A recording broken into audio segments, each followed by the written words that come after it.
I'm Elizabeth, a literary princess. If you are new here, welcome. I am a 6-year PhD candidate in English literature with a focus on Victorian women novelists. And as you might expect, I love to read. Today I have a currently reading video for you. I am reading 4 books at the moment, and they are all physical books that I have here to hold up, which is rather nice because that means editing Elizabeth has a lot less to do. So let's jump in. The first one is from my local library, and it was one of my anticipated releases of 2025. This is Death of the Author by Nnedi Okorafor. I think I'm pronouncing that correctly. I did Google it. I am about a third of the way through on like page 160, I think. Yep. And I'm really liking this so far. So this is telling the story of Zelu, who is a Nigerian-American woman. She is paraplegic due to an accident when she was 12, and she's a writer. And her life hasn't been going so hot. She's been fired from her adjunct teaching position. Her novel has gotten rejected for the 10th time. Everyone in her family is kind of, like, they love her, but they're a little bit condescending toward her. And so finally, she just gets high one night and starts writing a sci-fi novel. And it takes the world by storm. She gets $1 million book deal. It's going to be made into a movie. She is suddenly just everywhere, being interviewed. And she is then approached by a scientist and professor from, I believe, MIT, who offers her the chance to walk again. So that's kind of where I'm at right now. So really, this was all just the first 160 pages is like kind of lead up to this thing and showing how the book got written and became big and establishing the relationship between Zelu and all of her family members. So we've got a novel within a novel here. We have obviously the main story of Zelu told in third person, but then we also get chapters from her book, Rusted Robots, which are told from the first person by the robot, I believe it's Ankara. And that is taking place in a world where humans have basically gone extinct. Robots are still around and doing their thing. Nature is flourishing, animals are flourishing, but there's no humans. And then we also get chapters that are interviews with Zelu's friends and family. And that is taking place after the main storyline. And we know that something has happened to Zelu. We don't know what, but it is something she chose to do. And her family and friends are being interviewed regarding it. So I am so blown away by this. This is so good.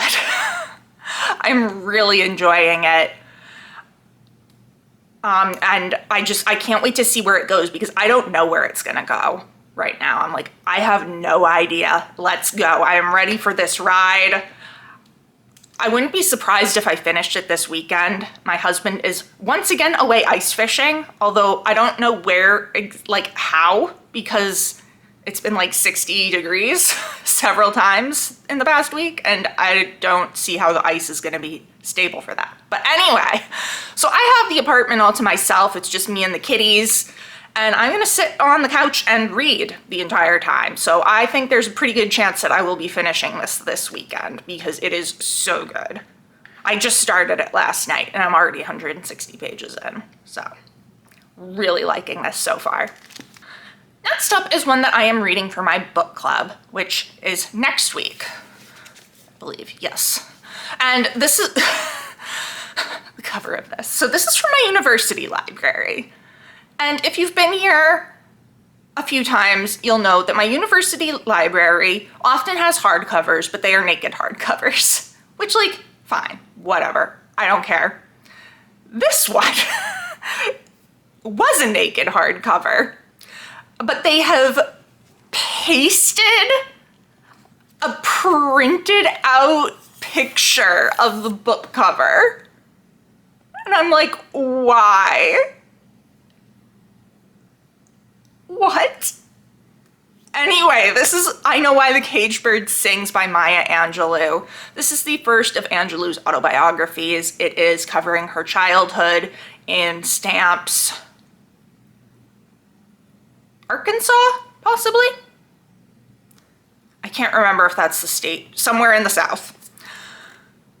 And she is growing up in the 30s, I believe. This is really good so far. I don't know how I made it this long in life without reading this. I know it was assigned to the college prep level students for English in my freshman year of high school, but I was in the honors class and we did not read this. So I just never ended up reading it. I'm really glad I'm reading it now because Angelou is a lovely writer. I have actually taught with an excerpt from this of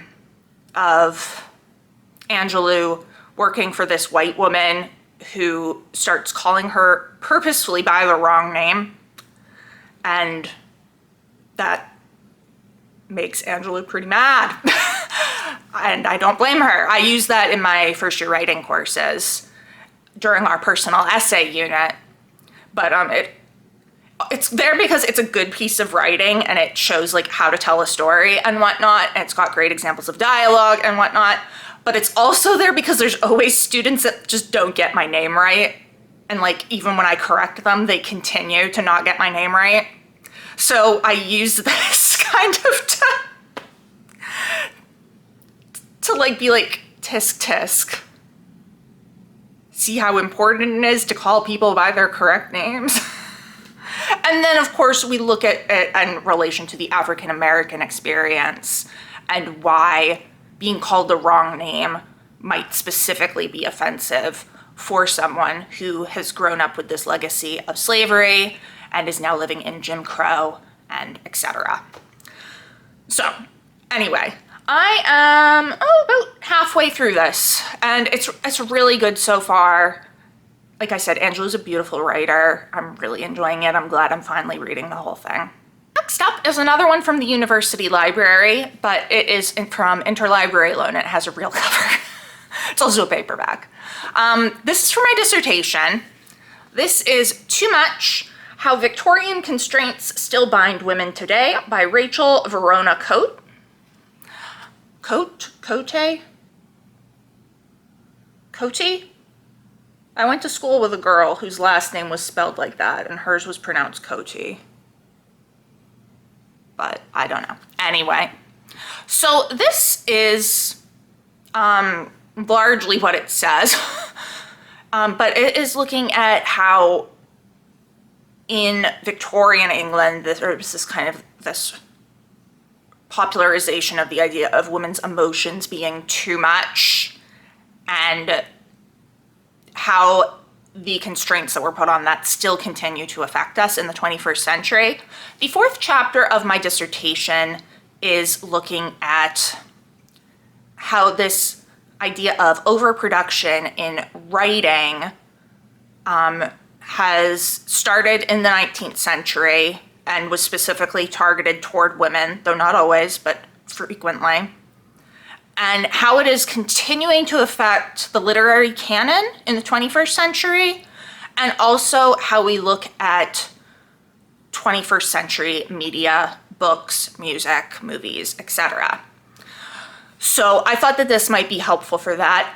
This is really more about emotions, but I do think some of the theory that Cote uses is going to be really helpful for me. And also it's just really interesting. I am not very far in. I am at the start of chapter 2. I have read chapter 1, which was kind of an introduction to this idea that she has of too muchness. But I think this is going to be really good. And even if I don't end up using it too much in my dissertation, I think it'll be worth the read. And then finally, we have my read for March of the Mammoths. This is Our Mutual Friend by Charles Dickens. I am 160 pages into this 900-page behemoth. It's not 900 pages, it's 800 and something. Close enough.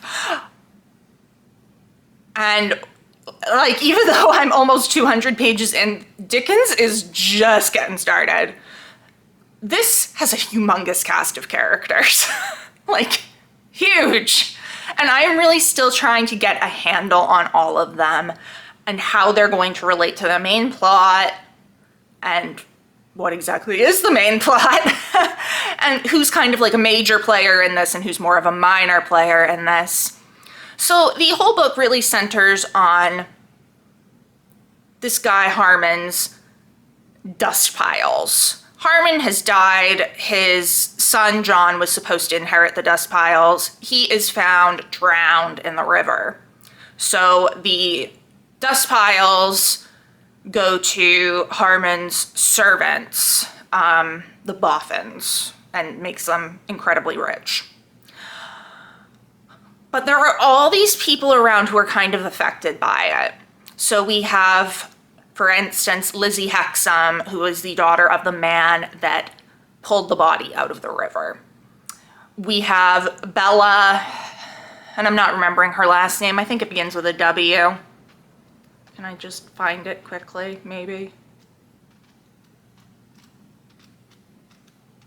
Wilfer, Bella Wilfer, who was supposed to marry John, the man that was found dead in the river.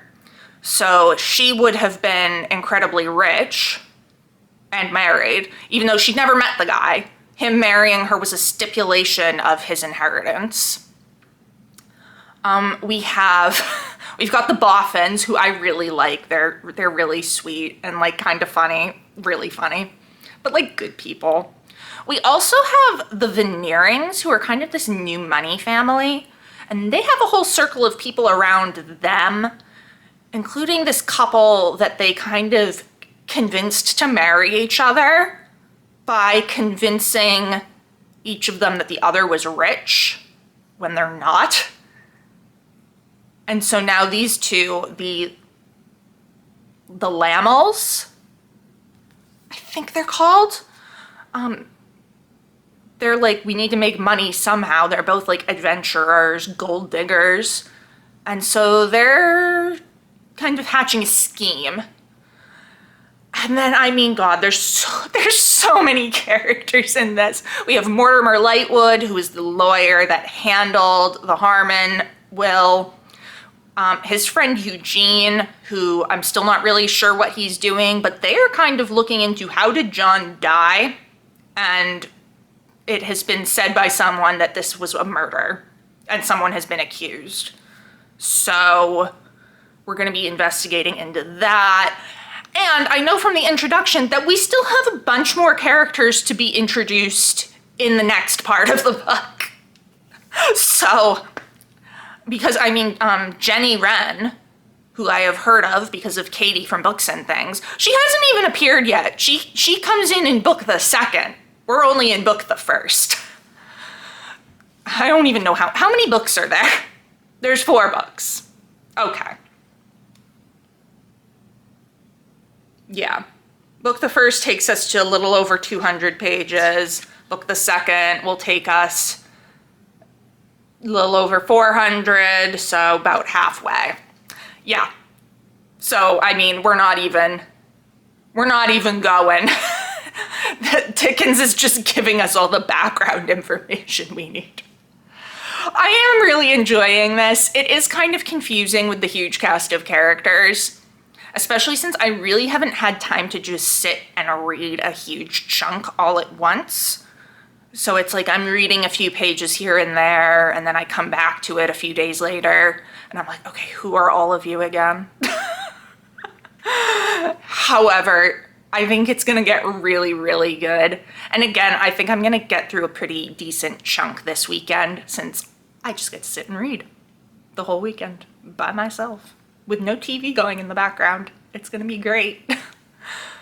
So yeah, I'm really looking forward to reading this and seeing where it goes. I kind of know a little bit about what's going to happen because I have read the introduction and I did watch Katie's video on it, but I don't really mind spoilers with my classics, and I'm more interested to see like how Dickens gets there than, you know, being surprised by it. So that is what I am currently reading. Let me know down in the comments below. Have you read any of these? What did you think? What are you reading right now? If you enjoyed this video, please don't forget to give it a thumbs up and subscribe to see more of my bookish content. It has been great chatting with you. I will see you soon. Bye.